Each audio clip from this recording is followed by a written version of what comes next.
another buddy chat. Today I'm joined by my buddy Tamara and we're going to chat about user experience. Hey Tamara, do you want to introduce yourself? Hi, yeah, thank you for inviting me. My name is Tamara. I'm a French UX designer and brand strategist. I work with people on a mission. So what that means is that I design ethical websites with a mindful approach.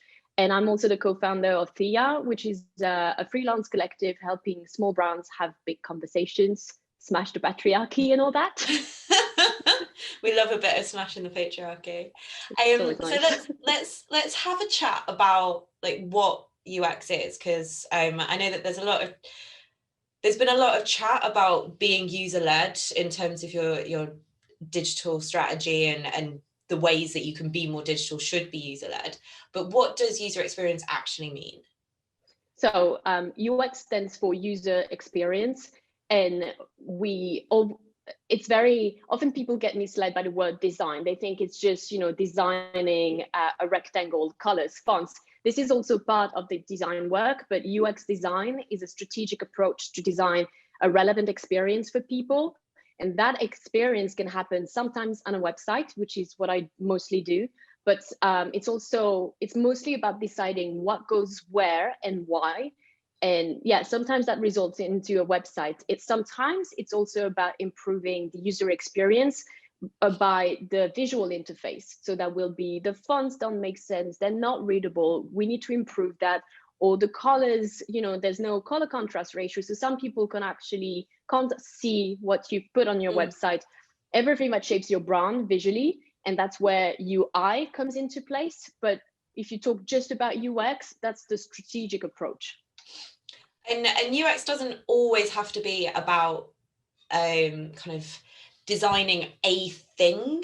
Like it can be a little bit more about designing a service. So it could be about the way in which you interact when you can do your face-to-face, or it could be about designing these kind of face-to-face interactions. Now we're back in lockdown as well. Yeah. Well, I mean, it's UX design is part of a global digital strategy. So that's just one aspect of it. But I worked in marketing before and I worked in user engagement.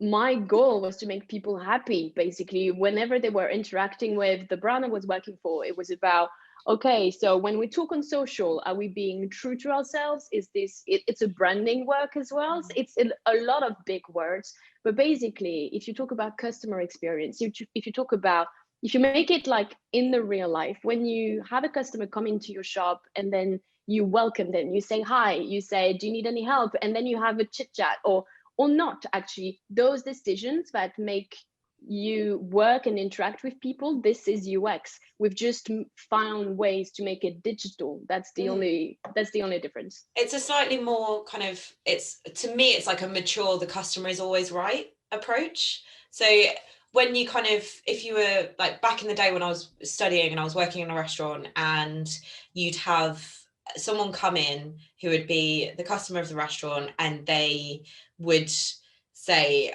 I need a table for two and I would prefer it to be at the window, and you have that conversation with them to deliver them that good experience.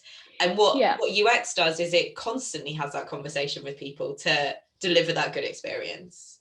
Yeah, but it's not just a question of preference, and that's where it gets interesting. Yeah. I mean, it's also part of a real life conversation, but where it gets interesting is when you try to meet people where they are, because you want to deliver how they can actually interact, because we're talking about a digital interface, something behind the screen. Some people don't navigate a website like you and I. Some people cannot use a mouse. Some people can only use a keyboard, or some people have low vision, and that doesn't mean they're blind. It just means that they have to zoom in the screen. So, what they actually see is this, and then they have to scroll. So all of these aspects come into the strategy of how you design a website. Of course, you can get a small thing up and running and you try to do your best. That's what everybody does. But this is also part of the conversation. How do you make your website accessible? How do you make it ethical? How do you do no harm? Like, this is are the kind of values that I try to bring into my approach. So what kind of things can the small organizations start to be thinking about and start to be doing to kind of begin to make things, give a better experience to the people that are coming to their digital environment. So whether that's a website or their social media or reading emails, there's UX involved in that, isn't there? So it's a bit hard to suggest what can anybody new to UX do for free, because there are many tools which designers work with, and sometimes those tools are free. Like we have extremely powerful design applications that are free, like Figma, which is what I use. We can build websites without code as well. You've got Webflow, you've got Squarespace, which is not exactly free, but almost.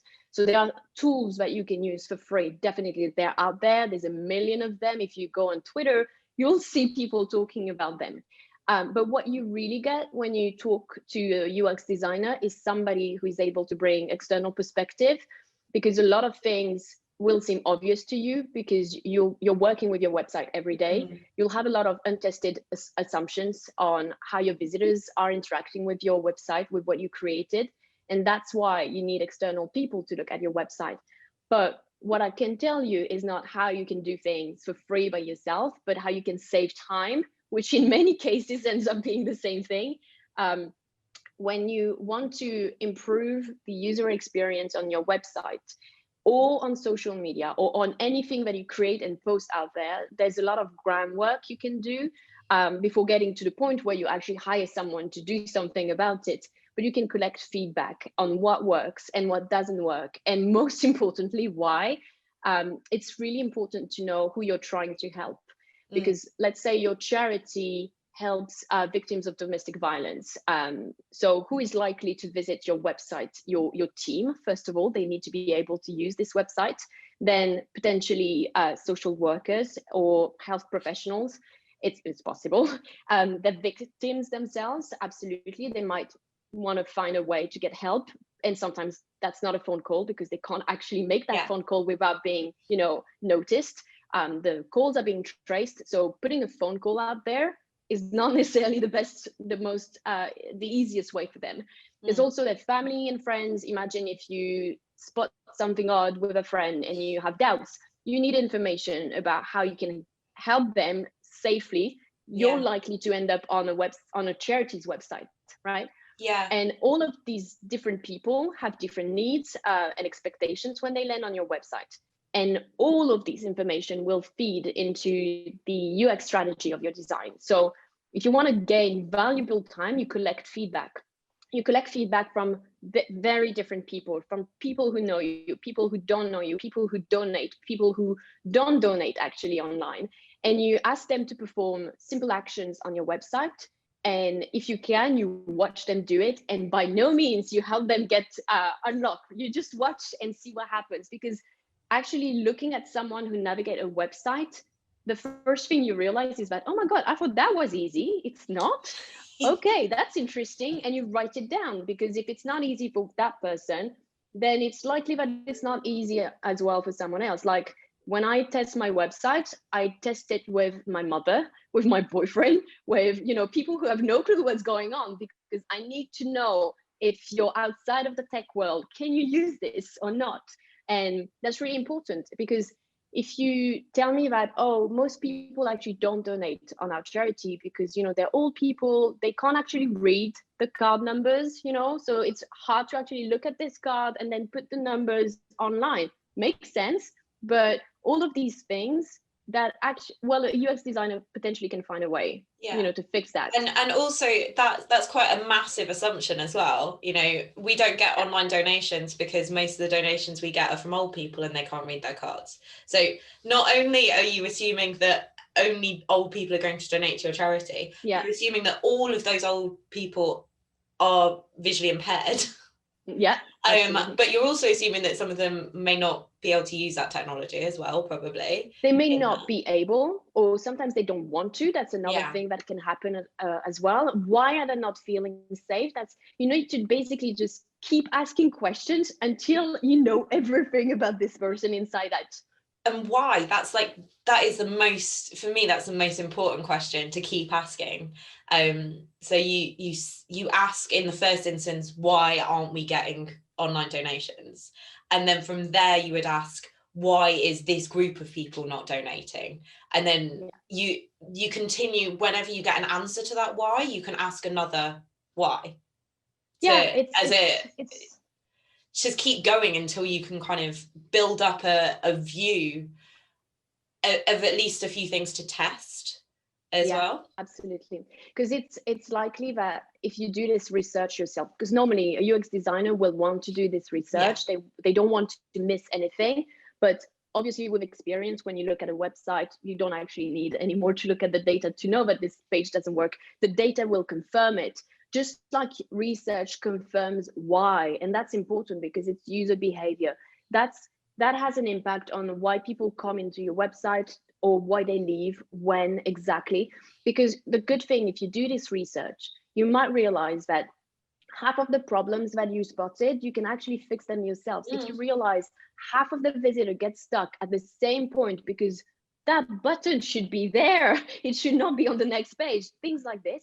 Well, if you have a CMS and you manage it yourself, maybe that person in your team who's trying to make things work can fix that for you. So I'm not saying you will have a sophisticated strategy, because obviously it's like asking, okay, so I can't, pay for a surgeon to operate my brain tumor, but I'm sure I can Google it. Like, obviously not, but there are things you can do to kind of prepare the work. Like, you can get calm before surgery. Like, there's lots of things you can do, but there's lots of things you can do yourself by talking to people who use your website, those who create it, those who don't, the CEO, the director who's like, no, I don't want to have anything to do with this website. Actually ask them why, ask them what doesn't work for them, because there's no wrong feedback. Everything is valuable. Yeah, and I think that's the key. Like, quite often you mentioned the data, and quite often that's neglected in a way, and it's not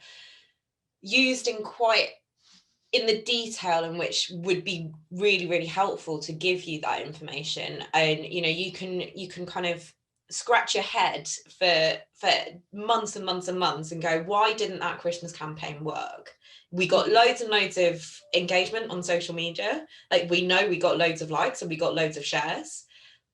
We got a few visits from those onto our website, and then nothing happened. Yeah, That's where you need to question and look, and maybe during that campaign run a few tests. It might be that the language on the site was slightly wrong, or it might be that the call to action was too low and people didn't get there. And there's loads yeah, of free tools that you can use to kind of make those assumptions and go, oh well, people, the call to action's at the bottom of the page here and people are only getting to here, yeah, so absolutely. let's try and move the call to action higher up and see if that Yeah, makes a difference. And when we're that's talking about more. assumptions, that's what we mean, isn't it? Yeah, because if you get a tool like Hotjar, I can't remember if that's completely free, but if you get a tool like Hotjar that kind of scans what people look at, where they actually get onto the page, that helps you. But all those tools are great, but it's the same as data analysis. You Yeah. can collect that data, but if you don't know how to analyze it, if you don't know what that means in real life, that's hard to actually make something about it. If you know that, oh great, I had 35 visits on my website this week, that's cool, but people kind of stop at, it's, I don't say that, I don't want to be mean, but it's like ego flattering, like, oh Yeah. nice, I have all these people on my website, and then what? Did they do what they were trying to do, or is your bounce rate actually really high from your Yeah. homepage? Then that means that they're not getting what they're supposed to be getting on your homepage. And that's why either a digital strategist or a UX designer can help people find out what they need to do.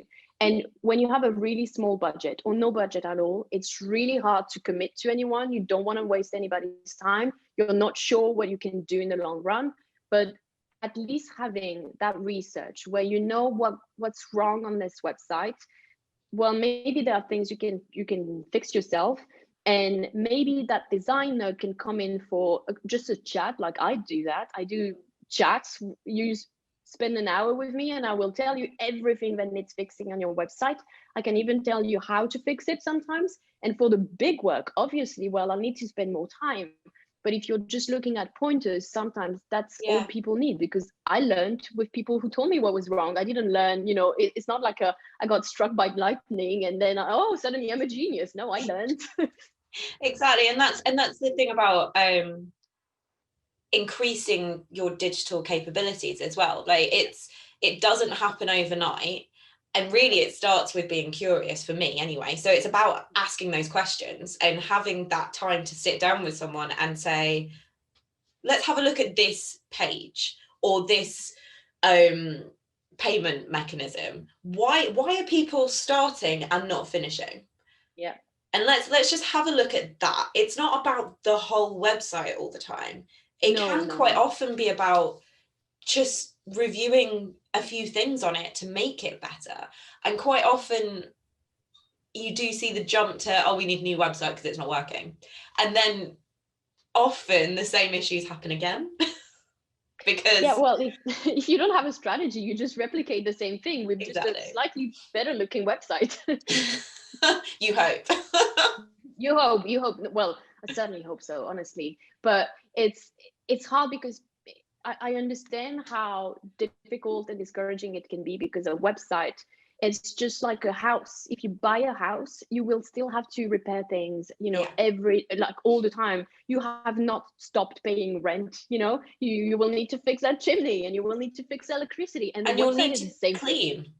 Yeah, you need to clean as well. Hit the very, very basics. You need to problem. do your washing up every evening, and you probably need to hoover on a regular basis.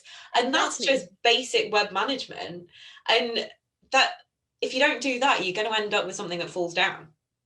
Yeah, and it's discouraging for people who are working with no money when there's just volunteers. It's hard to tell them, well, actually, I can't work pro bono because this is my job, and if you don't respect me as a professional, then I don't want to help you. That's also the reality, because it's sure, it's better to work with people who are trying to do good. Like, this is what I do. Like, I do it in tech, I do it in charities. Like, I want to work with people who do good. But at the end of the day, the time and experience that I bring is important. It's valuable. I know it. So it's an investment. If you want something that works, that helps people, you need to invest a bit of money so that you can do more good, actually. If you don't do it, it's going to have a limited impact. Yeah. And there is some training out there to get people started as well, that can kind of, I mean, I did my first kind of UX bit, of course, I did was a free evening. When it was a 3-hour course, and it was, this is what user experience is. It was an introduction, and it gave me the beginnings of kind of looking at the data, how to ask a few questions, and actually just set me on this kind of path of curiosity, because I was like, wow, it had taken me from that marketing, because I'm also from a marketing background with psychology, that I've kind of been obsessed with for a while. So psychology and marketing, and then just bringing them into making people happy. Like you said, it really is the art of making people happy. Although there is quite a lot of ethics attached as well that we can't skirt around. But I think we might have to have another chat about that. Yeah, I mean, because I try and keep these quite short, so otherwise we'll just have hours and hours of conversation. Oh, yeah, it can go on forever. Yeah, absolutely. So I'll leave it there for now. Okay. Yeah, we'll get back together and chat about the ethics of user experience design as absolutely well. Anytime you like. I would love that. Awesome. I'll see you soon. Thanks. Thank you.